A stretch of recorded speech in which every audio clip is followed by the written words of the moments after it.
This is ZL6A, headquarters station of the New Zealand Association of Radio Transmitters, with the official broadcast for December 2015.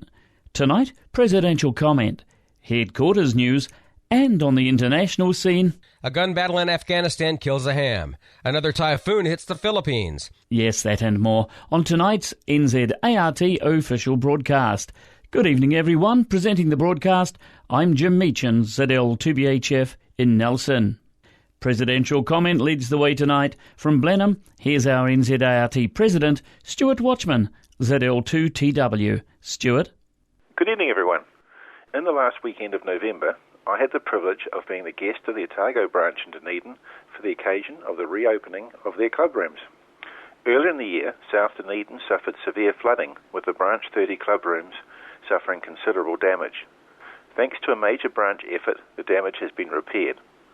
Southern Councillor Alex, ZL4ARG, and I were made very welcome by Branch President David, ZL4DK, and the other members with great Southern hospitality.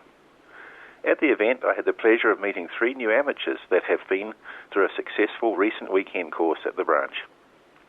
Radio Spectrum Management has received our submission prepared by our ALO, Don ZL2TLL, for the review of licence fees. The submission document was sent out last week in a special edition of Infoline and is available on the NZART website. We keenly await the result of this review and trust that RSM will take note of Don's well-prepared submission, with the result that our network of repeaters and beacons remain affordable and can keep operating for the use of all New Zealand amateurs. Many of you will be enjoying a break from work over the summer period. This is a good time to get active on the airwaves and make use of our bands. A brand new amateur activity that is now available in New Zealand is Summits on the Air, or SOTA. The full details are available at the website, sota.org.uk. Thanks to the hard work of the small team led by Warren, ZL2AJ, all peaks eligible on the North Island are now registered with SOTA in the UK. The South Island peaks are expected to become available in February next year. In the last 2 weeks, Andrew, VK3ARR, and Warren have activated the first SOTA peaks in New Zealand, in Wellington, Waikato and Auckland. Andrew was a member of Warren's group that have been registering the eligible peaks in New Zealand. North Island amateurs now have no excuse over the holiday period not to get out in the fresh air and get on the air and activate some of the 1,252 registered peaks.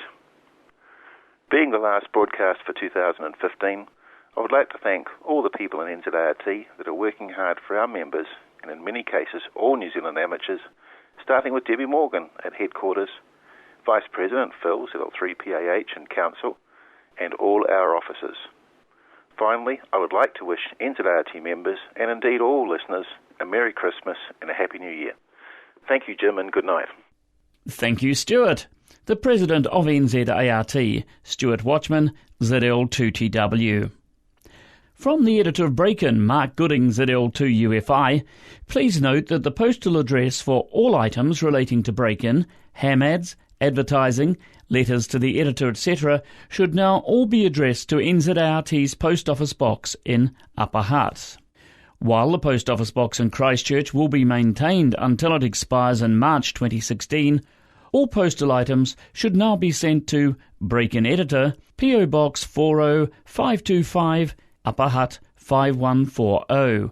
Break-In Editor, PO Box 40525, Upper Hutt 5140. The address inserts that come with Break-In will continue to show ham ads with the Christchurch PO Box until the stock of these forms are exhausted. The deadline for copy for the next issue of Break-In is the 10th of January 2016 for the January-February 2016 issue. That information from the editor of Break-In, Mark Gooding, ZL2UFI. To news from NZART headquarters, and it's to Upper Hutt we go for the final time this year, and say a very good evening to the NZART Business Manager, Debby Morgan, ZL2DL. Thanks, Jim, and good evening, everyone. Well, it's that time of year where it's an opportunity to thank everyone who supported me throughout the year, but most especially you as members. I really do appreciate the kind words, your patience, and also everything that you offer the association. So, wishing you all a very, very Merry Christmas and a happy and safe holiday period. And a very special thanks to Stuart Watchman, our President, and Phil Holliday and all of Council for their support throughout the year. Take care. This is Debby ZL2GL Clear for the final time in 2015. Back to you, Jim. Thank you, Debbie. Debbie Morgan, ZL2DL, our NZART Business Manager. To June 2016, and it'll be time for the NZART AGM and Conference. Here's the Conference 2016 update. This is David Holland, the Conference Chairman for next year's Conference. The NZART Conference is, as per usual, in the Queen's Birthday weekend. The venue is the Riccarton Racecourse. We are calling for speakers for forums on amateur or technical matters. The alternative program is currently being developed. Accommodation is available and plenty of other accommodation is in the area. The Racecourse Hotel across the road has a number of rooms available. We've set up a website, hamradio.com, for other options. Keep an eye on that website. This is David Holland, ZL2IC, for the 2016 Conference. Thanks, Jim. And thank you, David. David Holland, ZL2IC, the Christchurch 2016 Conference Committee Chairman. For a catch-up now on international amateur radio news, we join Don Wilbanks, AE5DW, at the Amateur Radio Newsline. We begin this week's report with word that a ham from Spain has become a silent key following a gun battle inside the Spanish embassy in Kabul. Amateur Radio Newsline's Jeremy Boot, G4NJH, has the details. Isidro Gabino San Martin Hernandez, EB1BT, from Leon in Spain, was working as part of the Spanish embassy's security team in Kabul when he, along with another police officer and numerous others on the diplomatic staff, were killed during an extended shootout inside the embassy early on Friday evening, the 11th of December. The shootout closely followed the explosion of a car bomb believed to have been set by Taliban suicide bombers outside the embassy's guest house gate. A group of gunmen then entered the embassy compound and a 9-hour gun battle ensued. According to an account posted in the Spain report, all the attackers were ultimately killed by the Afghan Police Special Forces. A statement released by the Spanish Home Office said the Home Secretary had offered the King's and the Prime Minister's condolences to Gabino's widow and ordered Spanish flags to be flown at half-mast for 3 days on police buildings. Senor Hernandez was 48 and a father of 4.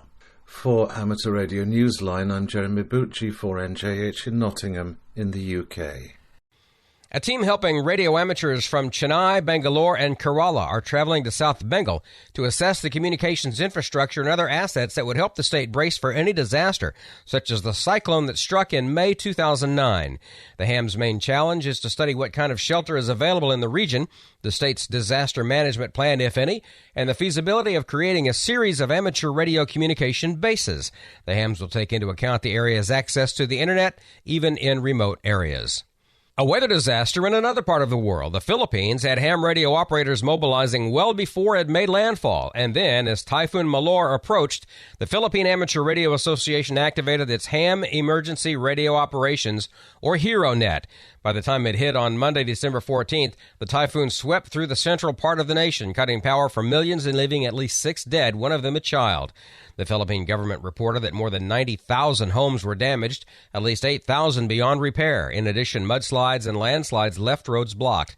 Hero's been making use of 7.095 megahertz lower sideband as its calling frequency for emergency traffic, requesting that all amateurs keep the frequency clear. The hams are utilizing backup power and plan to continue operations as the typhoon makes landfall throughout the archipelago. Hopes were on again, off again, on again for quite some time among radio amateurs in Kosovo, but the wait is over. It's on again. The Kosovo Amateur Radio Association, also known by the initials SHRAC, is now part of the International Amateur Radio Union, following a second vote by its member societies. Kosovo, formerly known as Yugoslavia, had been a candidate for membership as early as 2014, but failed to gain admission after the sufficient number of votes did not materialize before balloting deadline. The IARU's Region 1 then requested a revote, which has since taken place, admitting the nation into the Union. Meanwhile, the Kosovo Amateurs will be on the air through the end of this year as special event station Z60 IARU, commemorating the International Amateur Radio Union's 90th anniversary, and they'll be doing it as an official member of the union at long last. For now, with Karen Eve Murray, KD2GUT at the news desk in New York, and our news team worldwide, I'm Don Wilbanks, AE5DW in Picayune, Mississippi, saying 7-3. And as always, we thank you for listening. Amateur Radio Newsline is copyright 2015. All rights are reserved. Thank you, Don. Don Wilbanks, AE5DW, reporting from South Mississippi. And as always, we say thank you to Newsline for the use of their copyright material. A reminder tonight from the Jock White Field Day manager, Stuart Watchman, ZL2TW. It's less than 2 months until the great annual event that is Field Day, so it's time for your branch or team to start planning. Please note that the date advertised in the current break-in is incorrect. The correct date is the last weekend in February, being Saturday the 27th and Sunday the 28th. Station setup commences at noon on the Saturday, with operation from 1500 until midnight, and then 0600 until 1500 hours on the Sunday. Operation is on 80 and 40 metres, depending on the section you're entering. The full rules are in the contest section on the NZART webpage. Note that Stuart's address for logs to be sent to has changed. It is now 63 Taylor Pass Road, Blenheim 7201. 63 Taylor Pass Road, Blenheim 7201. It's time now for Waro News, and it's a very good evening to Rosemary, ZL1RO. Thanks, Jim, and good evening, everyone. I'm sure that many of our members will be out and about during the holiday season, and I have a reminder from Lynette ZL1LL about the Waro Mountain Buttercup Award.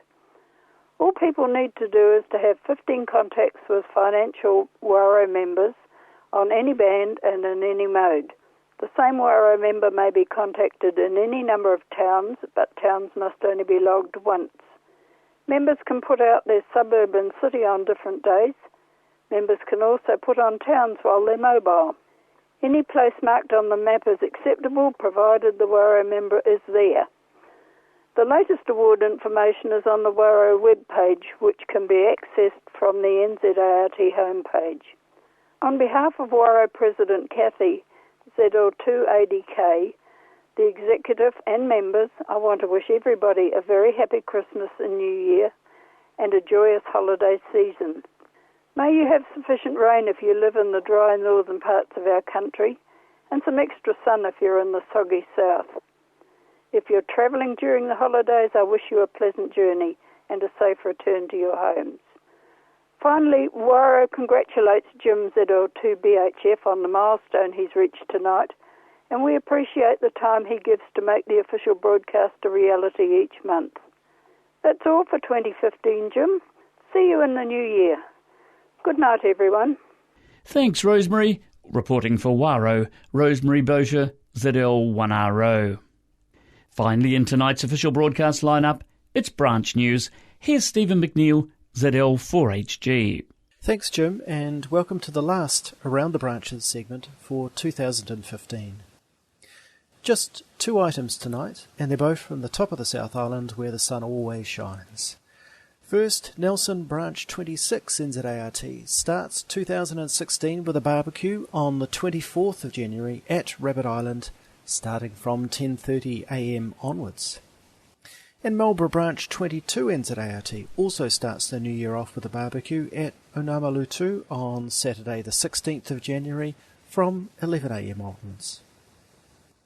Well, that's it from me for another year. Merry Christmas to everyone, and I hope your start to 2016 will be happy, storm-free and family-friendly. Merry Christmas to you, Jim. Thank you, Stephen. Stephen McNeill, ZL4HG, reporting from Christchurch. The presentation of tonight's official broadcast has been a personal milestone for me, ZL2BHF. It sees the completion of 30 years of producing and presenting this NZART official broadcast. Over my 30-year journey, I've worked with 9 NZART presidents, gone through technology changes from editing on cassette and reel-to-reel audio tapes to nowadays modern electronic editing on computer. The broadcast was originally made only on 3900 kHz HF. Then a relay on a few 2-metre repeaters was added to the mix. And finally, distribution to points north, south, east and west of New Zealand via the UHF national system. An MP3 version of the official broadcast is available on the NZART website soon after the first transmission on the last Sunday of each month. It is also available on the internet as a digital podcast and available free from iTunes. Well, that's enough of the history. Let's head back to my first broadcast in January 1986 and catch up with the branch news at that time. Maybe your branch was included. Firstly, branch news. And from the Gisborne Amateur Radio Club, notice that they'll be involved and active on Field Day on the 8th and 9th. Their activity will be at the Waihere Domain, and on the Sunday they're having a family barbecue. It's at the Waihere Domain in Gisborne for a Field Day activity. From Martin Branch 23, that's the Big Little branch, they give notice that they'll have a temporary station set up at the Rangatiki Country Fair. That's next Saturday, the 1st of February. The call sign of the station will be ZL2AMS, and they'll be active on 80, 40 and 2 metres. They're putting on a public demonstration, so they'd like as many contact as possible. They'll be active from 8 o'clock till about 4:30. They give notice also that they'll be setting up a branch award. Well, that's coming up just a little bit later in the year. From Napier, Branch 25. From their club notice board, their next meeting will be on Sunday the 16th of February, 7:30 p.m. And that meeting will be to meet Keith Dixon, the Napier Civil Defence Officer. Wellington Branch 50. Their next afternoon meeting will be on Tuesday the 28th of January, that's next Tuesday, and it'll be held in the Lutheran Church Hall, King Street, Newtown at 2 p.m. And they say they'll have tea served in cups. I'm not sure whether that's a change from their normal tradition, but tea will be served brackets in cups, so make what you like from that. They also will be active in National Field Day, operating from the Kai Warawara Park on the Saturday, and they say all day sitting and singing in the sun, barbecue. Bring the family, walk the dog, ample parking on site. So it sounds like a family affair there for the Wellington Branch National Field Day activity at Kai Warawara Park. Hutt Valley Branch 18. Their annual general meeting will be held on Monday the 3rd of February. That's Monday week. For the annual general meeting, Branch 18 at 7:30 p.m. They're really sailing into a National Field Day in Branch 18. They're heading to Picton.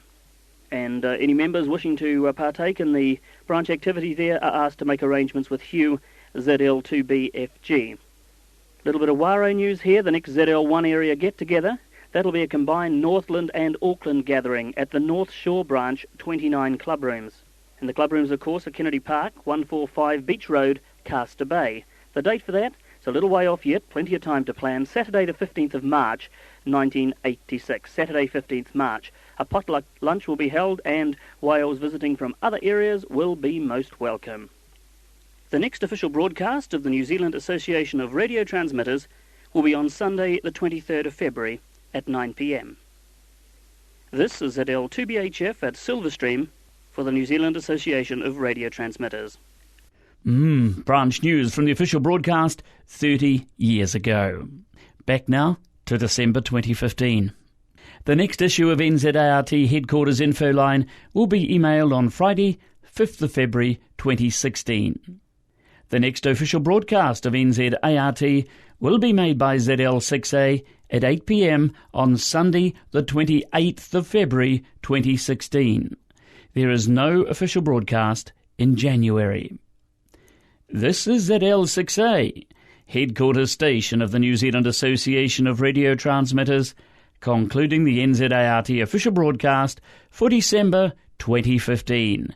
Season's greetings, everyone, and a very good night. Good night now.